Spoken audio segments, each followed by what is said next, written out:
B'investiment ta' madwar 24 miljun euro għaddej ġmielu xogħol ta' riġenerazzjoni u restawr fin-naħa t'isfel tal-Belt Valletta. Il-proġett kien maqsum f'diversi fażijiet fosthom ir-restawr ta' faċċati ta' binjiet storiċi bħal dik tal-Berġa ta' Aragona u s-swar tal-madwar. Ix-xogħlijiet reġgħu ħarġu fid-der iż-sbuħija tal-faċċata tal-Berġa ta' Aragona li sar fuq medda ta' madwar 3700 metru kwadru. Fl-istess waqt saret ħidma biex il-wajers tad-dawn jgħaddu b'mod pulit minn mal-faċċata u xogħlijiet fuq 110 aperturi tal-injam hekk kif kienu meħtieġa interventi fuqhom. Iċ-Chairman tal-Korporazzjoni tar-Riġenerazzjoni tal-Port il-Kbir Stefan Drinzo Azzopardi għalma One News li l-proġett li huwa kofinanzjat minn fondi Ewropej se jkun qed jara t-tisbieħ ta' din iż-żona bħala parti minn proġett ta' pjan ta' riġenerazzjoni favur in-nies fejn fost ix-xogħlijiet insibu r-restawr tal-faċċata tal-Berġa d'Aragona, iżda mhux biss.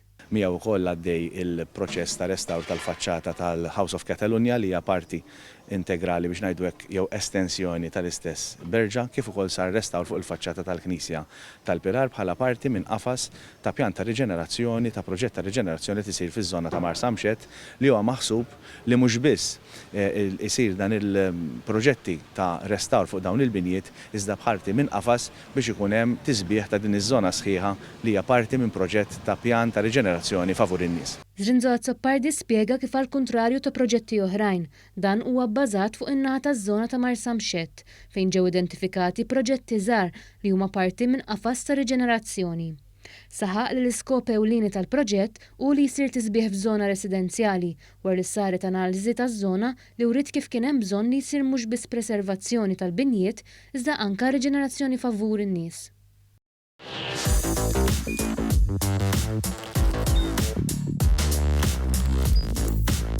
Idħol fuq one.com.mt u hemmhekk tista' tara l-programmi kollha li jxandru fuq One permezz ta' One Play.